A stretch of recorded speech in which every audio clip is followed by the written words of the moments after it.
Uma boa noite a todos.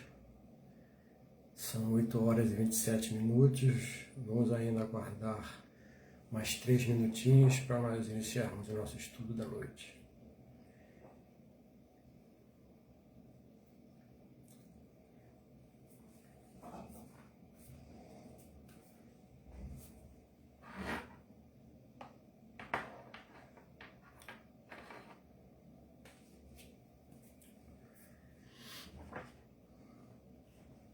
O cone vermelho.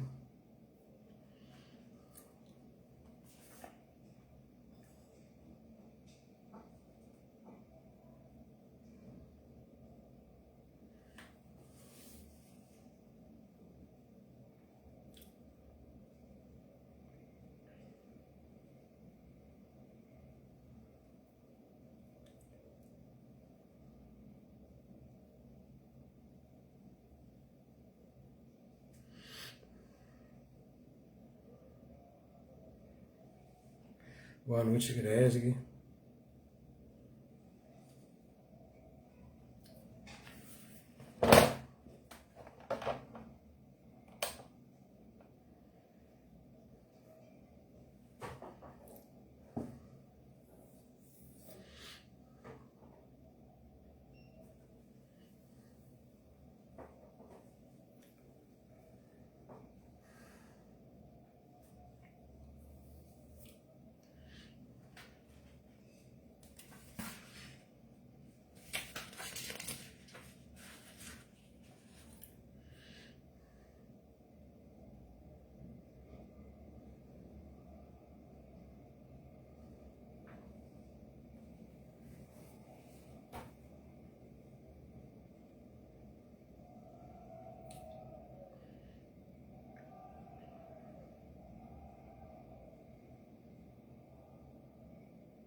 Como é bom estudar, né, gente? Como é bom a gente estar reunido para falar de Deus, para falar da espiritualidade. A minha internet é meio... Enfim. Ok.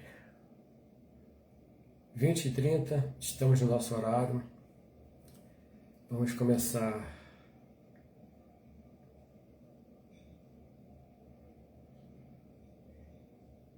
o nosso estudo.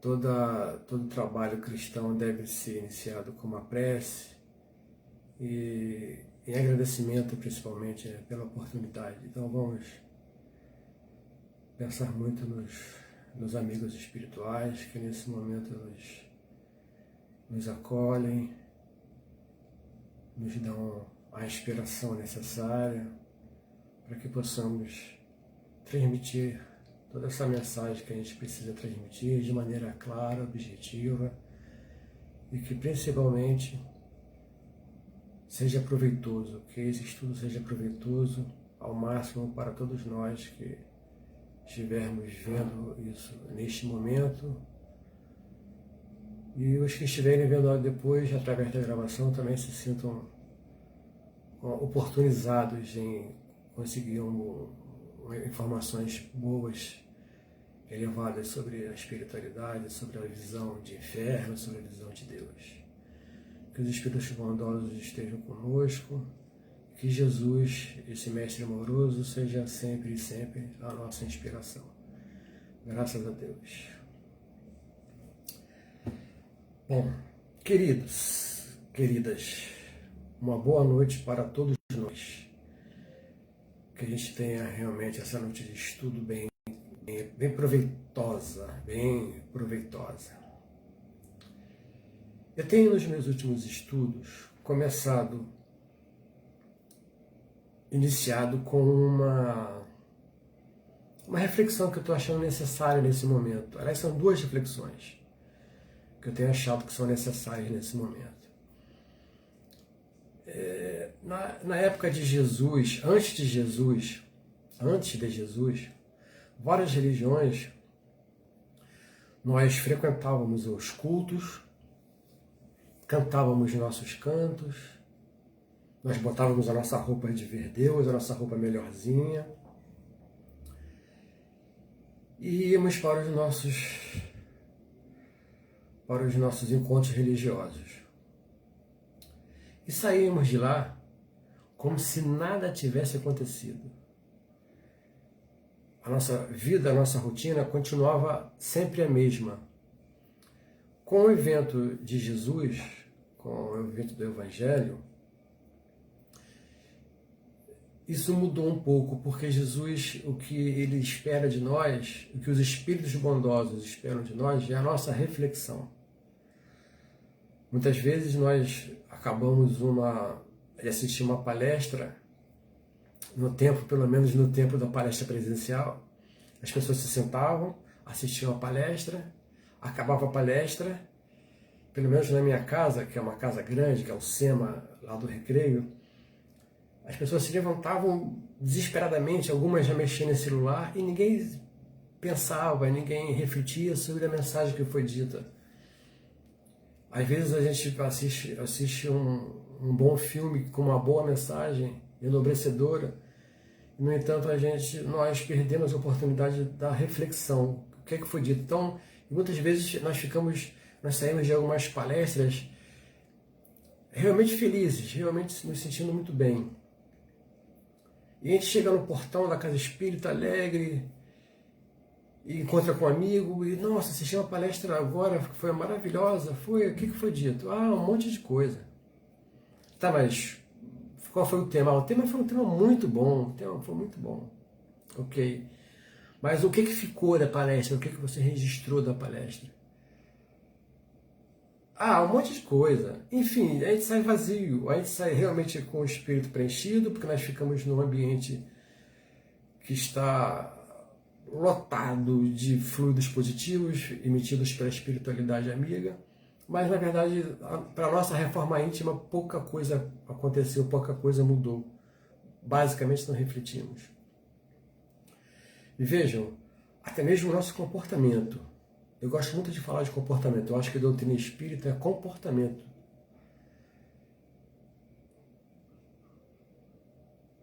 O que Jesus espera de nós, o discurso de Jesus, foi que nós tivéssemos em casa, na rua, no trânsito, no trabalho ou em qualquer lugar, o mesmo comportamento que nós temos dentro da casa religiosa. O mesmo comportamento. É como se fosse assim, dando um exemplo bem prático. O meu comportamento dentro de um estádio de futebol, por exemplo, deve ser o mesmo que eu tenho dentro de uma casa espírita. Se eu sou respeitoso, educado, polido, amoroso, fraterno, dentro de uma casa espírita, que é fácil, que a espiritualidade agindo fica fácil, esse deve ser também o meu comportamento em qualquer lugar que eu esteja. Mas Marcelo, olha só, assim que acabar a pandemia, cara, eu tenho um forró lá no terreirão, no Recreio, que vai ser sensacional, vai ser uma festa até o dia clarear. Problema nenhum. Leva o seu centro religioso junto com você. Se comporta dentro do seu forró da mesma maneira que você se comporta no seu centro religioso. O discurso de Jesus sempre foi esse, sempre foi de... Ele nunca falou assim, olha só, gente, não frequenta esses lugares, não, porque esses lugares, sabe, é cheio de gente assim, pequenininha. Olha só, gente, o fulaninho e o cicraninho, vocês não andem com eles, não, porque são pessoas, sabe? Esse nunca foi o discurso de Jesus, muito pelo contrário. Jesus falou para os seus discípulos, olha,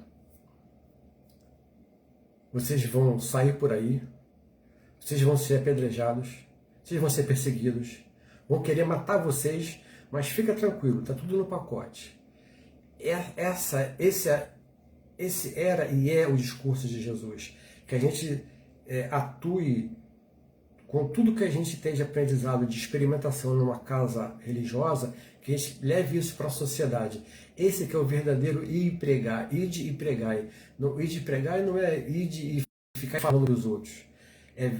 ide e demonstrai, se comporta como uma pessoa religiosa aonde você estiver. Essa é a primeira reflexão que eu queria trazer para a gente. A segunda reflexão é para nós espíritas especificamente. Agora eu falei de uma maneira geral sobre casos religiosos. Agora eu queria comentar um pouquinho sobre nós espíritas. Vejam, a doutrina espírita, ela é considerada a terceira revelação. Ela é considerada o Consolador prometido.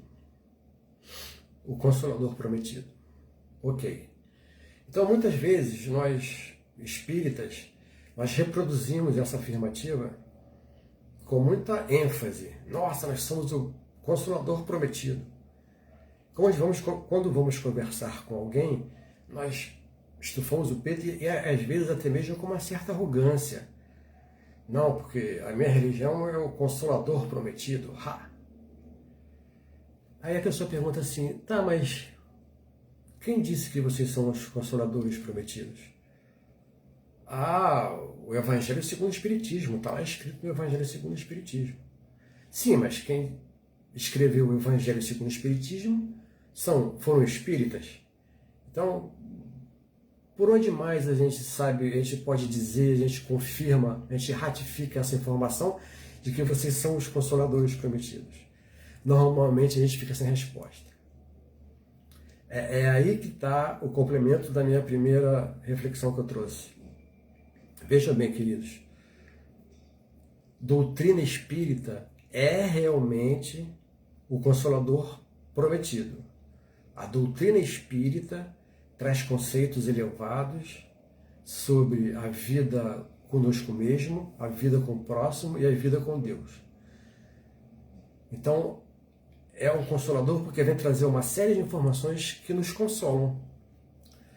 Agora, tem uma diferença entre doutrina espírita e espíritas, nós espíritas. Espiritismo é uma coisa, nós espíritas somos outra coisa bem diferente. Então, pois bem, se eu espírita não consolo, se eu não pacifico, se eu não sou firme quando eu tenho que ser, porque Jesus também era firme. Ele não se importava em chamar quem quer que fosse de hipócrita, se ele realmente fosse hipócrita. Então, firmeza, seja o seu sim, sim, não, não. E a gente se posicionar perante a vida, perante todos os âmbitos, todos os lados da vida, a gente ter uma posição firme, procurando sempre a realização do reino de Deus dentro de nós. Então, queridos, os espíritas, nós temos que nos preocupar em sermos realmente consoladores. Essa é a mensagem que eu queria que nós refletíssemos a respeito. Será que nós estamos consolando? Será que nós estamos calando quando tem que calar? Será que nós estamos falando quando temos que falar? Estamos gritando quando temos que gritar? Ou estou me omitindo? Ou eu estou falando quando não precisa? Tudo isso que eu queria trazer nesse iniciozinho de bate-papo para a gente refletir, porque eu acho importante a gente ter esses dois pontos para a gente refletir. Primeiro, como é que está o meu comportamento junto à sociedade, fora da casa espírita? E segundo, eu realmente sou o consolador? Porque se eu não estiver consolando, eu estou dentro do Consolador prometido, mas eu estou abaixo, aquém de ser consolador. Então eu não estou na sintonia, na vibração do Consolador. Ok, queridos? É isso que eu queria iniciar nossa noite com essa reflexão. Nós vamos hoje falar sobre a misericórdia divina. Hoje nós vamos falar sobre o amor de Deus por nós. E para isso, para a nossa reflexão, eu vou usar como roteiro um capítulo que está no livro da nossa codificação, feita por Allan Kardec, o livro O Céu e o Inferno, o capítulo 4, que vai falar sobre o inferno. vou me guiar, vou me basear nesse roteiro que está lá no livro Céu e Inferno, especificamente no inferno. Vejam, Kardec, quando começa a comentar sobre o inferno, ele afirma que desde sempre todas as sociedades tiveram, por intuição, um conhecimento ou uma expectativa sobre céu e inferno. Lógico que de maneira ainda muito primária, no início da nossa caminhada, mas nós sempre relacionamos, tivemos uma intuição de que as minhas atitudes, boas ou más, vão me render algum fruto na vida futura. Ou seja, eu vou poder acessar um local aprazível ou um local de dor. E é lógico que esse conceito sofre uma influência direta, isso segundo Kardec, e eu concordo com ele, isso sofre uma influência direta sobre os nossos valores. Por exemplo, se eu sou um glutão, para mim, um céu é onde tenha muita comida boa. Vejam que visão um pouquinho tacanha, um pouquinho infantil. Se eu faço parte de um povo guerreiro, a minha vitória nas lutas, a minha coragem, vai ser fruto do meu bom comportamento. Se eu, por exemplo, outro exemplo que Allan Kardec dá, se eu, por exemplo, for um sensual, para mim, as benesses que eu vou receber serão todas envolvidas com a minha expectativa de sensualidade, de ter objetos sensuais. Então, é evidente que isso vai entrar, segundo os meus conceitos íntimos sobre o bem e o mal, o certo e o errado, o bom e o ruim. Então, tudo isso vai sofrer influência da minha intimidade. Ou seja, eu vou ver o céu conforme meus valores. Se o meu valor for jogar vôlei, eu vou achar que no céu só tem quadra de vôlei. E por aí vai. Então, eu acho que eu estou sendo relativamente claro, né? E esse conceito de inferno, na verdade, é um conceito que vai muito pelo lado humano, pelo lado material. Allan Kardec também comenta sobre a questão do limbo. Daqui a pouco eu volto a falar sobre o inferno, vou entrar mais profundamente nas questões do inferno. Mas quero só fazer uma passagem no limbo, porque nesse capítulo ele comenta do que seria o limbo. O limbo, na verdade, seria já que as crianças não tiveram tempo de se manifestar nem para o lado do mal, nem para o lado do bem, essas crianças não iriam nem para o céu, nem para o inferno. Essas crianças seriam direcionadas para um lugar inexato, um local vago, que ninguém sabe onde fica exatamente e como é esse lugar, chamado limbo. E segundo eu li aqui, esse conceito de limbo foi extinto por um Papa em 2007, acho que em 2007. Não existe mais para os cristãos esse tal do limbo. Eu acho que especificamente para os católicos, né? Não tenho bem certeza se outra religião qualquer também tem esse conceito de limbo, não tenho certeza. Então, tudo que é falado aqui é com relação aos cristãos. E Allan Kardec também faz uma comparação entre o inferno dos pagãos e o inferno dos cristãos. Então, queridos, o inferno do pagão. O que é o pagão? Na verdade, o conceito de pagão, a gente acredita que é aquela pessoa que não foi batizada. Esse é o conceito mais comum. Mas, na verdade, pagão são todos aqueles que têm uma religião que tenha vários deuses. Uma religião que cultua vários deuses. Isso, de certa forma, a gente pode considerar até mesmo a religião católica, e aqui não vai nenhuma crítica, não estou desqualificando absolutamente, mas a religião católica, ela cultua não só a Jesus, não só a Deus, como Maria Santíssima e outros tantos santos da Igreja Católica. Isso aí é um lado religioso que a gente precisa respeitar, e eu não estou aqui questionando nem. Eu estou simplesmente comentando com vocês, trocando ideias. Pois bem, então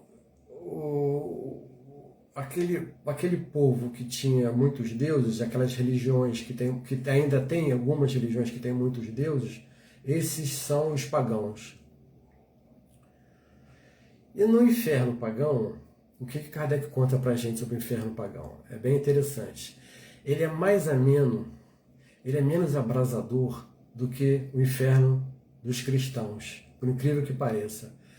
No inferno, olha só, no inferno dos pagãos, o sofrimento, ele usa as narrativas sobre o sofrimento, ele se utiliza de narrativas. Inicialmente ele comenta que os grandes poetas da antiguidade eram que melhor narraram o que seria o inferno dos pagãos. E ele comenta, inclusive, que ele vai se guiar pelo que foi escrito por Fénelon no livro As Aventuras de Telêmaco. Telêmaco, segundo esse livro de Fénelon, esse mesmo Fénelon que também traz algumas mensagens no Evangelho segundo o Espiritismo e no Livro dos Espíritos, também tem mensagens de Fénelon, esse mesmo espírito. Então ele usa esse livro, As Aventuras de Telêmaco. Telêmaco teria visitado, através de suas aventuras, o inferno. E ali ele se depara com um inferno bastante interessante, porque é um inferno individual. É um inferno que não é muito materializado, é fluídico, porque ali o que se vê são sombras. Então é um inferno fluídico, em que as pessoas vão responder e vão ter a sua carga de peso individualmente. Então ele narra ali algumas passagens, inclusive ele narra sobre a história de um rei da Macedônia, e esse rei ele era um rei poderoso quando encarnado, e ele está nesse inferno chamado, como é o nome, meu Deus, agora eu não vou lembrar, o inferno pagão, deixa pra lá. Então ele está no inferno dos pagãos, e ele é assodado por alguns escravos que foram mortos em homenagem à morte do rei. O rei morreu, mataram alguns escravos em homenagem à morte dele. Esses escravos estavam lá fazendo pressão, agredindo verbalmente e moralmente. E ele se sentia pequeno, ele sentia muita dor, ele se sentia, sabe, triste, com um pensamento focado no que ele tinha feito de errado. Enfim, na verdade, o inferno dos pagãos, ele é um inferno em que você vai sofrer uma consequência conforme os seus erros. Um outro caso que ele relata, e aí é um caso para a gente pensar a respeito, que Allan Kardec relata, ele vai falar sobre uma pessoa que era religiosa.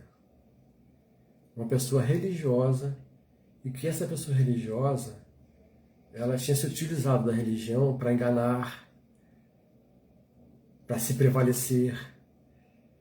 E esse religioso, segundo o livro do Fénelon, esse religioso, ele tinha castigos piores do que aqueles que tinham matado os próprios pais, matado o esposo, enfim, crimes que nós consideramos como muito mais hediondos. Essa pessoa religiosa, esse religioso, tinha uma dor muito mais intensa. Então vocês vejam,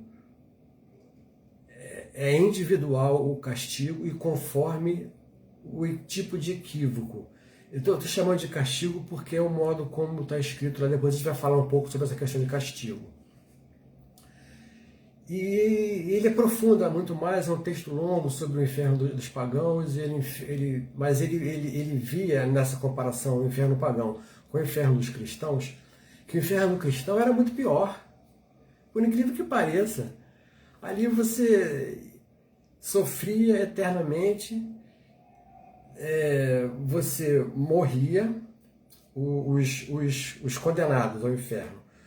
Você morre, seu corpo fica na matéria, você vai para um local também material, porque o inferno dos cristãos é o inferno material, materializado. Então ali onde existe fogo, onde existe dor, onde existem demônios espetando com garfo e revirando no fogo, um fogo que não se extingue nunca. E esse inferno é uma situação infinita. Você vai ficar até o infinito com esse castigo. Depois você vai ter um juízo final, onde você, depois desse infinito, veja bem como é que é um pouco incoerente, depois desse infinito você vai ter um momento do juízo final, em que você vai voltar para o seu corpo físico, e aqueles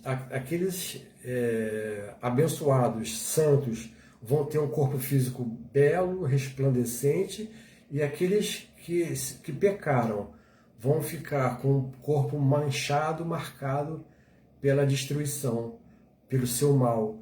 Então vejam, o inferno, eu acho que é fácil da gente imaginar, sabe por quê?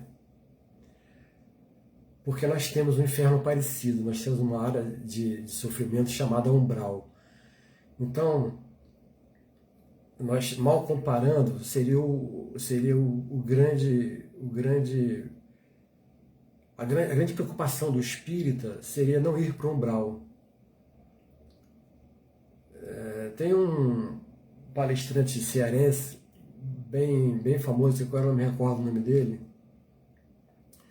Ele faz uma brincadeira que eu achei muito engraçada. Ele pergunta, vocês têm medo de ir para o umbral? Aí eu pergunto para vocês têm medo de ir para o umbral quando desencarnar? Sabe qual é a vantagem da gente ir para o umbral? Tem uma vantagem maravilhosa. Só tem conhecido. O pessoal da casa espírita, tá tudo lá. Os vizinhos, os amigos. Só tem conhecido, é uma beleza. Você vai chegar no céu, se você ir para o céu, ou por uma religião, por uma região elevada, a gente não vai ter muito assunto, a gente não vai ter nem o que falar. Imagina pegar um Dr. Bezerra de Menezes, a gente vai conversar o que com o Dr. Bezerra? O que a gente sabe da vida? O que a gente sabe de amor? O que a gente sabe sobre o próximo? O que a gente sabe sobre nós mesmos? A gente possa trocar ideia com o Dr. Bezerra de Menezes, com a Madre Teresa de Calcutá. A gente vai falar o quê? Se não tem assunto. Então, a gente precisa ter essa reflexão sobre essa questão do umbral. Diz a lenda que o Chico falou para a irmã dele, olha, quando desencarnar, eu quero ir para o céu. Aí a irmã dele falou, poxa Chico, se você for para o céu, você me leva junto, porque eu quero participar desse banquete aí no céu. Aí ele falou assim, não, minha irmãzinha, você não entendeu. Céu, que eu quero dizer, que eu quero ir para o céu, eu quero abrir um centro espírita umbralino, trabalhar no umbral, trabalhar com aquelas almas sofredoras, porque a gente acha que quando a gente se elevar, a gente vai ter tranquilidade, né? Lógico que o espírita já não pensa mais assim. Eu acho que todos nós que estudamos, nós já sabemos o que nos aguarda. O que nos aguarda é exatamente nós irmos às regiões dolorosas, aquele que pode, para tentar ajudar aquelas almas sofredoras, sendo que nós somos almas sofredoras também. Nós ainda temos a mente conturbada, nós ainda temos a mente insegura, temos o coração um pouco empedernido, temos a dificuldade de olhar pelo próximo, temos dificuldade de olhar por nós mesmos, enfim, é uma série de coisas que nós ainda estamos caminhando e não é para ninguém ficar deprimido e procurar um psicólogo e marcar uma sessão de terapia a cada 3 dias, porque, na verdade, tudo isso ainda é motivação para a gente crescer, são desafios para a gente crescer. Então vamos falar um pouco mais sobre esse inferno cristão. Não vou falar não, sabia? Não vou falar não. Tá aí. Eu acho que ele é tão violento, ele é tão agressivo, tão desanimador, que eu acho que não merece nem comentário.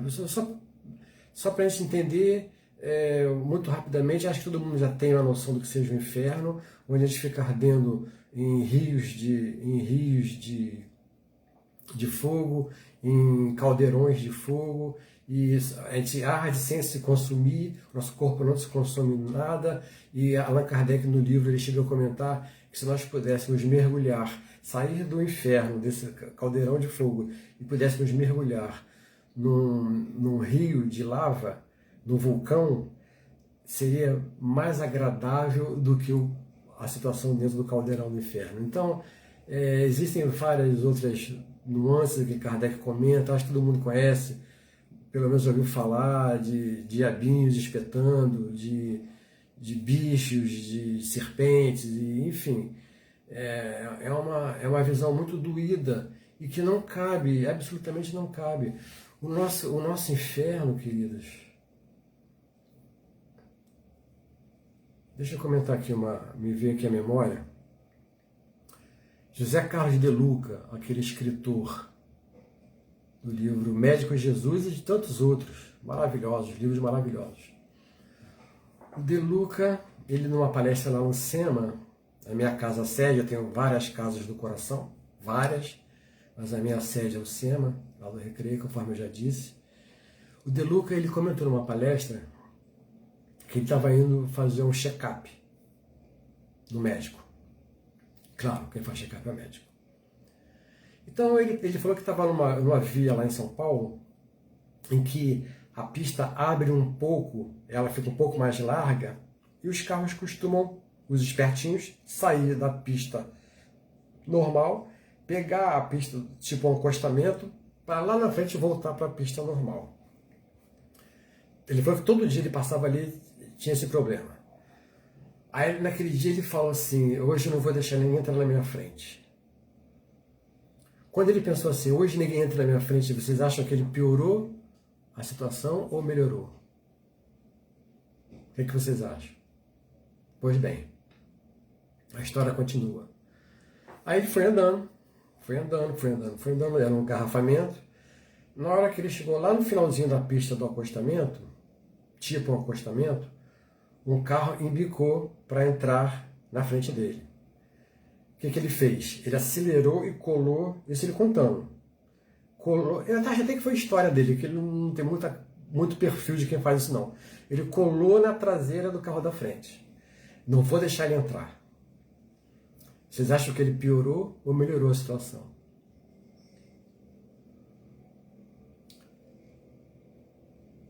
O carro da frente forçou a entrada, forçou e entrou na frente dele. Ele deu um soco no volante, esbravejou e foi para o médico. Como é que vocês acham que ele chegou no médico? O médico foi ver a pressão, medir a pressão, coração. Você tá nervoso, tá tudo acelerado, você está nervoso? Claro. Isso é o nosso inferno. Esse é o nosso inferno. Esse é um exemplo clássico do nosso inferno. Quando a gente busca o nosso inferno. O inferno é um estado de alma, é um estado íntimo nosso. Eu posso estar no lugar mais abençoado do mundo e estar vivenciando um inferno íntimo. Eu posso estar no local mais barulhento, mais bagunçado, mais desorganizado do mundo e estar vivendo o meu céu. Então é um estado todo íntimo nosso. É esse inferno, na verdade, a gente vive o nosso inferno conforme a nossa pouca mobilização moral, pouca evolução moral. Como nós ainda nos aborrecemos muito com muito pouco, nós ainda temos dificuldade de compreender o próximo, nós ainda temos dificuldade de aceitar as diferenças. Nós temos dificuldade de aceitar quem vota diferente de mim. Eu tenho todo o direito de ter um candidato, votar no candidato, e assim como o fulano, cicrano e beltrano tem todo o direito de votar em quem ele quiser. Eu tenho tanto direito de expressar as o meu viés político, como qualquer um tem direito também de expressar o seu viés político. Problema nenhum. Dentro do respeito, olha só, eu não te agrido, você não me agride, não tem problema nenhum.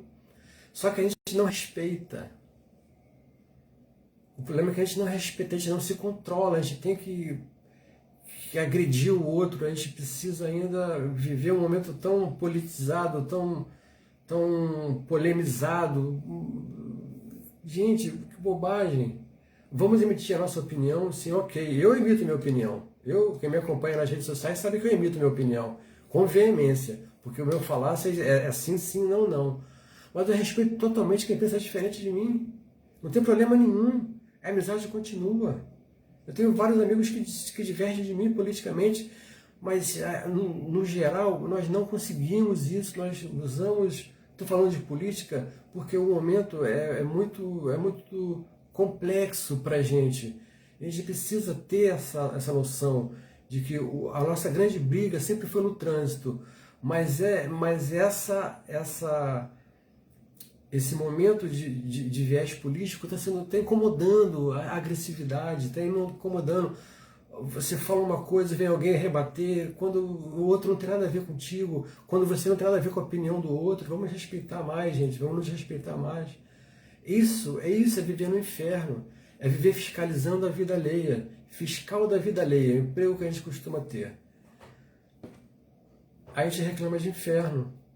Isso é que é essa busca da nossa paz, inclusive o que a gente, acredito que o que mais a gente pede quando a gente está num encontro religioso, quando a gente está fazendo o nosso culto do Evangelho no lar, quando a gente está assistindo uma palestra, quando a gente está fazendo a nossa prece, eu acho que o que a gente mais pede é paz.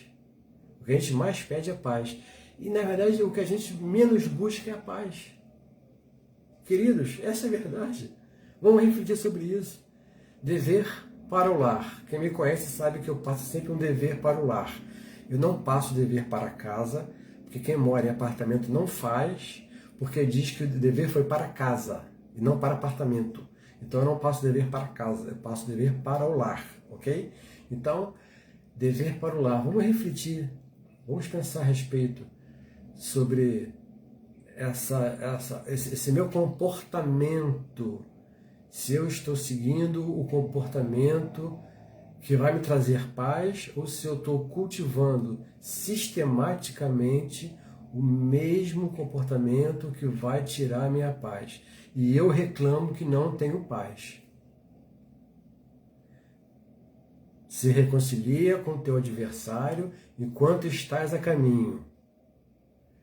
Como eu não me reconcilio com meu adversário enquanto estou a caminho, eu não tenho paz. E peço paz. E quero paz. Não quero viver no meu inferno. E não quero viver no meu inferno. Tudo bem, querido? Tudo bem até aqui? Mas eu falei que o nosso tema, na verdade, eu ia me utilizar como roteiro do livro Céu e Inferno, esse capítulo que fala sobre o inferno. Mas o meu objetivo aqui é falar sobre a misericórdia de Deus. Falar sobre arrependimento. Eu vou me valer agora também de um outro... Porque para falar de inferno eu preciso que a gente entenda, eu preciso aqui transmitir para vocês de um modo que a gente entenda o que é, na verdade, como funciona a misericórdia divina. Porque se eu acreditar que eu vou para o umbral por qualquer coisinha, tem um palestrante muito engraçado chamado Marlio, vocês devem conhecer, famosíssimo, é um palestrante excelente, um orador de verdade. Um orador de verdade. Ele fala uma coisa muito engraçada, ele fala, são 10 mandamentos, 7 pecados capitais. Não tem como você não ir para o inferno. Comeu um primeiro bombom, ok. Comeu o segundo bombom, gula, inferno. Abriu um maluco aqui de uma página aqui para mim. Então comeu o primeiro bombom, comeu o segundo, gula, inferno. Então você acordou cedo, ok. Acordou meio-dia, preguiça, inferno. Então vocês estão vendo que é difícil. Se a gente for acreditar nessa questão do inferno, a gente vai ficar em depressão contínua. Não tem de terapia que dê jeito. Então, querido, eu estava aqui falando, deixa eu voltar aqui ao meu assunto, que eu vou me utilizar de uma parábola de Jesus, que ele vai rebater totalmente esse conceito de inferno. É uma parábola que tem vários nomes, o credores e devedores, credor incompassivo e por aí vai. Então, Jesus comenta assim: o reino de Deus se assemelha a um rei que resolveu cobrar de todo mundo que devia a ele, das minhas palavras dessa parábola. Então o rei resolveu acertar as contas com todo mundo que estava devendo a ele. E foi-lhe apresentada uma pessoa que devia 10 talentos. 10 talentos. Então, ele foi lá e cobrou. Cadê meus 10 talentos? E o devedor se ajoelhou chorando, sabe, amargurado, falou: tende paciência que eu vou te pagar tudo. Aí o rei, compadecido: tudo bem, não tem interfone, pem. Deixa o interfone parar. Então ele foi compadecido, o rei compadecido foi lá e falou: vem cá, meu irmão, dá um abraço aqui, deixa isso pra lá, você não me deve nada, segue a tua vida, e vai firme, vai embora. E o servo saiu feliz da vida. Puxa, 10 mil talentos, não tem que pagar nada. E ele, mais à frente, encontra um amigo, que esse amigo lhe devia 100 denários. Vamos ver, gente, talentos, denários. O primeiro servo devia ao rei 10 mil talentos. O amigo dele devia a esse servo 100 denários. E ele cobrou: pô, me dá aí minha grana para cá. E então o amigo dele falou assim: pô, Jesus na parábola usa os mesmos termos. Tende paciência, que te pagarei tudo. Usou os mesmos termos que na primeira ocasião como na segunda ocasião. E de repente o servo não gostou, falou: não, eu quero que você me pague. E denunciou ele, a polícia, que tinha que pagar, enfim. Eu vou parar por aqui porque o foco dessa parábola é o perdão. Mas eu quero trazer uma outra coisa, uma outra reflexão em cima dessa mesma parábola. Vejam bem, Jesus nunca jogava a conversa fora. Então, baseado nessa afirmativa, ele não falava coisas inúteis. Será que ele usou o termo 10 mil talentos como dívida aleatoriamente? Ele pegou, vou chutar um valor aqui de 10 mil talentos da dívida do servo. Em que o rei ameaçou. O rei, quando ele falou que o servo falou que não ia pagar, o rei ameaçou: vou vender todos os seus bens, vou vender a você, sua esposa e seus filhos, e para poder cobrir a dívida. Porque na época de Jesus isso era possível. Isso era antes da época de Moisés. Antes de Moisés era possível. Você, com uma dívida, você podia mandar prender alguém e vender a pessoa como escravo, e por aí vai. Pois bem, 10 mil talentos era a dívida do servo. Jesus não jogava a conversa fora, então não usou essa quantia, esse valor à toa. Com certeza ele usou com um objetivo, que não passar uma mensagem.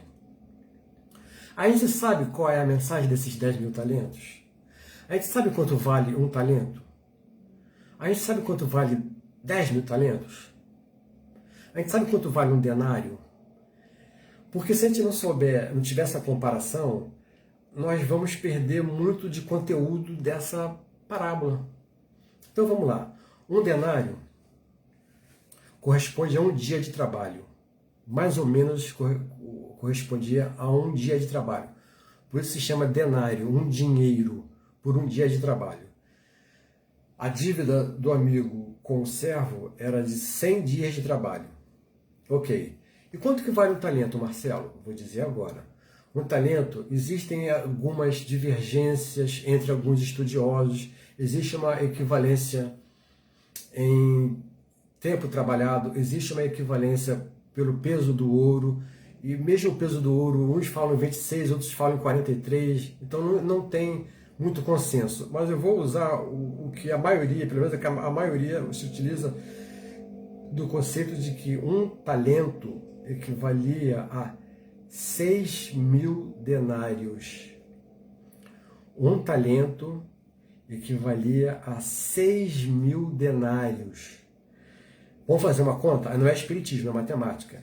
Se ele devia 10.000 talentos, 10.000 vezes 6.000, quem quiser fazer a conta, são 60 milhões de denários. Um talento, deixa eu ver se eu me expressei correto, um talento equivalia a 6.000 denários. Acho que não sei se eu me expressei corretamente. Um talento equivalia a 6.000 denários, 6.000 dias de trabalho. Então, são 10.000 talentos vezes 6.000. Quantos dias de trabalho são? São 60 milhões de dias de trabalho. 60 milhões.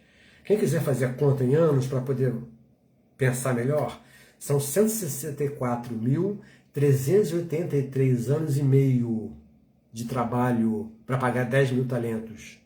164.383 anos e meio para pagar 10.000 talentos. O que Jesus quis dizer com isso? Que a soma dos nossos erros, na verdade, é impagável. Não tem inferno que resolva as nossas questões, os nossos equívocos de encarnações passadas. E que, na verdade, o rei, quando chamou esse servo para cobrar os 10.000, ele não queria cobrar. Na verdade, ele queria 3 coisas. Ele queria 3 coisas desse servo. É que Deus espera de nós. A primeira coisa, que esse servo se relacionasse com Deus. Com ele, o rei. Porque o que a gente faz quando a gente deve grana para alguém? A gente está andando pela rua, está devendo dinheiro para alguém, esse alguém vem passando no sentido oposto, no sentido contrário, a gente atravessa a rua, a gente volta, a pessoa liga para a gente não atende. Alô, olha aqui a ligação, quem é? Estou devendo dinheiro, não vou atender não, está me cobrando. Então a gente foge, a gente não se relaciona. O que esse rei queria, o que Deus quer, é que esse mesmo endividado, a gente se relacione com ele, que a gente não fuja. O que ele quer é abraçar a gente, como ele fez. Vem cá, meu irmão, dá um abraço aqui, deixa isso para lá, vamos tratar de coisas mais da sua regeneração. A primeira coisa, Deus quer que ele se relacione. Segunda coisa que Deus quer, quando fala em 10.000 talentos, esse rei queria que você reconhecesse a sua dívida. Porque às vezes a gente usa cartão de crédito, tem gente que nem abre a fatura do cartão. Porque não vai pagar mesmo. A fatura do cartão vem e já rasga e joga no lixo. Eu sei que eu conheço gente assim. Então, você não quer saber quanto você está devendo para não dormir mal. Não tem insônia. Então, exatamente isso que esse rei queria, que Deus quer. Que a gente reconheça nossos erros. Gente, pé no chão. Não é para ninguém ficar se sentir deprimido, para ninguém se sentir culpado, se chicotear, porque eu errei, porque eu fiz, que aconteci, eu mereço o inferno realmente, que é o nosso tema do estudo de hoje, dessa noite. Eu mereço ir para o inferno realmente, porque eu sou muito mal, eu fui muito mal, eu errei com todo mundo.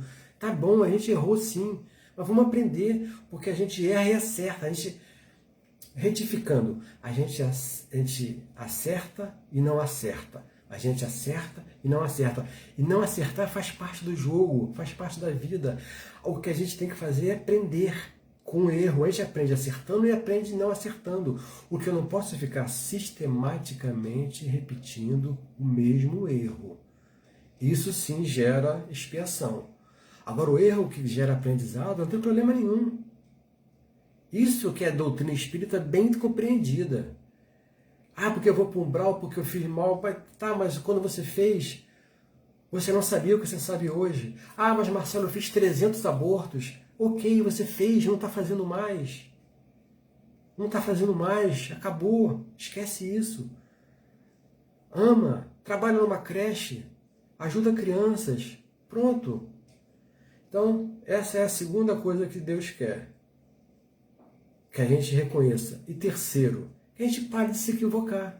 Que a gente pare de se endividar. Chega de gastar cartão de crédito. Quebra o cartão de crédito. Quebra o cartão de crédito. Chega de dívida. Bota a mão na consciência e vê agora que ela acertar. É isso que a doutrina faz com a gente. Renova para uma reencarnação na mesma encarnação. A gente vai reencarnar encarnado. É isso que a doutrina espera da gente, que a gente se modifique, que a gente caia a ficha, que a gente entenda a nossa necessidade de acerto e que a gente mude esse comportamento. A gente não tem que pagar nada, gente. A gente não tem que ser castigado por nada. O que a gente precisa é aprender a amar. É isso que a gente precisa. Não tem inferno, não tem o inferno. A gente lida com o inferno no dia a dia, desde a hora que a gente acorda, assim como a gente lida com o céu, desde a hora que a gente acorda, depende da gente. Ah, mas minha família, Marcelo, porque você não conhece a minha família. Se você soubesse como é a minha família, você ia entender porque eu vivo no inferno. Isso não é desculpa, queridos, isso não é desculpa. A gente está na família certa, a gente sabe disso. Família é test drive para a sociedade. Não adianta a gente ser santinho na casa espírita e tirando na família. Então, voltando aqui, a nossa doutrina, por isso que ela é consoladora, ela vem nos afirmar o seguinte: a gente não tem que pagar nada. A gente vai ler Kardec, a gente vai ler o Livro dos Espíritos, a gente vai ler Evangelho segundo o Espiritismo, a gente vai ler Céu e Inferno, aí está lá, porque o culpado vai ter que pagar, porque vai ser castigado naquilo que errou. Não tem castigo nenhum. Não tem que pagar nada. Na verdade, é um processo de aprendizado. Quando você aprendeu a amar, acabou com tudo. Você zera tudo. Basta aprender a amar. Tem o Livro dos Espíritos. Para aniquilar de vez esse conceito de inferno, o Espírito São Luís, no Livro dos Espíritos, a questão 1004, Allan Kardec pergunta assim: qual é o tempo necessário para que o culpado se restabeleça? Qual é o tempo de duração da pena do culpado? O culpado vai cumprir a sua pena durante quanto tempo? O que São Luís responde? O tempo necessário para que o espírito se melhore. Não é uma relação temporal, é uma relação consciencial. Não é temporal. Eu fiz mal para alguém durante 10 anos, 2 meses e 4 dias. Então eu vou ter que pagar no umbral 10 anos, 2 meses e 4 dias. Não.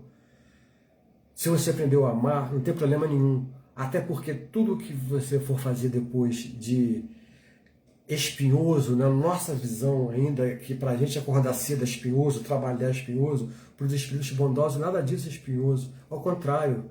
Eles querem mais ajudar uns aos outros, eles querem mais a nos ajudar, eles querem mais a trabalho. Então, deixa eu dar aqui um exemplo. Eu gosto de dar exemplo, porque o exemplo, às vezes, fica melhor do que o conceito. Vamos supor que numa encarnação, vou dar um exemplo bem pesado, tá? Eu gosto de coisas pesadas. Vamos supor numa encarnação, você teve um poder nas mãos, você foi uma pessoa muito poderosa, numa sociedade muito agressiva, e você mandava queimar seus adversários. Taca fogo nos seus adversários. Aí você desencarna, reencarna, aí você aprende a amar. Aí você tem isso na sua consciência. Gente, eu tive uma encarnação que eu mandava queimar as pessoas. Aí a sua consciência fala assim: faz o seguinte, pede uma encarnação para você limpar a tua consciência, onde você vai ser dermatologista no interior do Nordeste, naquelas cidades bem pobres, onde o pessoal paga com galinha, paga uma consulta com galinha, paga uma consulta com dúzia de ovos, paga com cabrito, às vezes nem paga. Aí você vai atender a R$1, aí fica aquela fila de pessoas precisando de dermatologista na sua porta, e você não está nem aí, ao contrário, você está adorando. Sabe por quê? Porque você está amando. Porque você está amando o teu próximo. É uma expiação? É uma expiação. Mas você está amando, não tem dor nenhuma nisso. Não tem dor, ao contrário, é um prazer. Você sem ar-condicionado, eu adoro ar-condicionado. Sempre que eu falo sobre ar-condicionado, eu fico até arrepiado, só em pensar em ficar sem ar-condicionado. Quer me espiar na próxima vez, me deixa sem ar-condicionado. Acho que é porque eu vim do umbral, aquela parte quente do umbral, aí eu acho que tá na minha memória, me incomoda o calor enormemente. Então, tá acabando o nosso tempo, eu aqui falando besteira. Sem ar-condicionado, em condições precárias, sem equipamento, sem auxiliar, e você está adorando ser dermatologista no meio do sertão nordestino, naquela seca. Porque a sua consciência está te dizendo, você está recuperando tudo que você perdeu, você tá devolvendo para a vida tudo que você tirou dela. Esse que é o processo, esse que é o processo do nosso céu. E o inferno é quando eu estou tirando da vida. Quando eu estou retirando da vida, estou vivendo o meu inferno. Quando eu estou retribuindo a vida, retribuindo com o que eu posso fazer e da melhor maneira que eu puder fazer, eu estou no meu céu. É por isso que a base do espírita é o trabalho, é a prece, é o coração e é o trabalho. Não existe, como é o nome? Espírita simpatizante. Não existe. Ou você é espírita ou você é simpatizante. Os dois não dá. Sinto muito. Porque o simpatizante, o que ele faz? Ele fica de fora olhando. Ele é só simpatizante. Ele não se envolve. Ele não se envolve. O espírita não. O espírita ele necessita de envolvimento. Ele precisa de mão na massa. Ele precisa de trabalho. Ele precisa da prece. Ele precisa estudar. Estudar doutrina espírita. Não é ler. Ler é uma coisa, estudar é outra. Estudar a doutrina espírita. Porque aí eu vou estar aprendendo, aproveitando esta minha encarnação, para quem sabe desenvolver a minha capacidade de amor. Queridos, a gente ama tão mal. Vocês desculpem, vocês me perdoem, por favor, mas eu sou muito sincero. Tem palestrante que eu acho ótimo, eu não tenho essa capacidade, eu não tenho, no meu verbo, eu não tenho essa capacidade porque a gente ama muito mal, a gente ama muito mal amado, e eu não estou falando de amar o inimigo, eu não estou falando de amar o adversário, eu estou falando de quem a gente ama muito mal amado, muito mal amado. A gente ama com controle, a gente ama com insegurança, a gente ama com ciúmes, a gente ama com posse, isso é com filho, isso é com marido, com esposa, seja com quem for, com carro, seja com quem for. Está acabando o nosso tempo, só queria finalizar com um outro raciocínio. Aproveitando esse papo sobre o inferno e sobre o céu. A morte é libertação, queridos. Eu vi um vídeo hoje, adorei sobre esse assunto, do Raul Teixeira.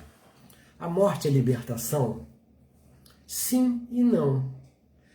Se você está encarnado e vive o seu céu, se você vive a sua liberdade, se você vive livre, quando você desencarnar, você vai estar liberto. A morte não é libertação, sabe quando? Quando eu vivo no meu inferno apegado à matéria. Quando eu vivo no meu mundo, onde é o meu filho, onde é a minha esposa, onde é a minha namorada, o meu namorado, não importa, onde é o meu carro, onde é a minha casa, onde é o meu tênis. Vocês já pensaram, gente, a gente desencarnar e ficar agarrado no tênis? Depois de assistir palestra, depois de receber passe, depois de ler, depois de estudar, fazer curso, trabalhar na casa espírita, a gente fica agarrado no tênis. Não, porque meu tênis é importado, meu tênis só eu que tenho esse tênis, mais ninguém.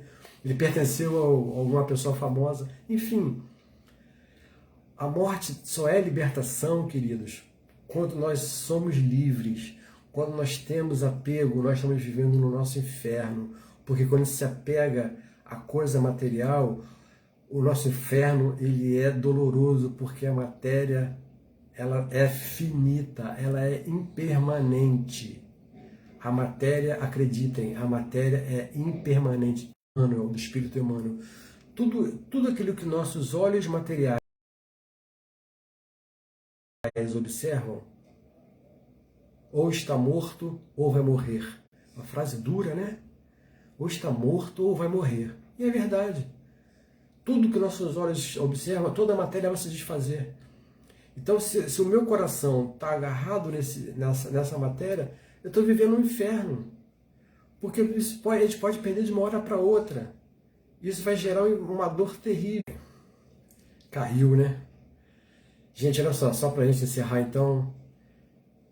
É isso, meu recado é basicamente esse, já estamos no nosso horário, meu recado basicamente é isso, sobre a questão do nosso céu, do nosso inferno, que a gente tenha muita paz, que a gente consiga se conectar com a espiritualidade, que a gente possa seguir firmes na nossa jornada de espírito imortal que somos, respeitando nossos limites e fazendo sempre o melhor possível. Se nós sempre fizermos o nosso melhor, nunca vai ter arrependimento. Porque é o nosso melhor. Porque é o nosso melhor. O nosso melhor não é esse melhor todo, mas é o nosso melhor.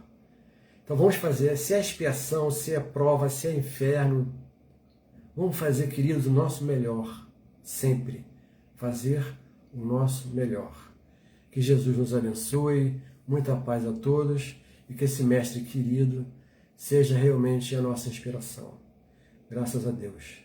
Queridos, beijos em todos, tá? Foi um prazer, adorei.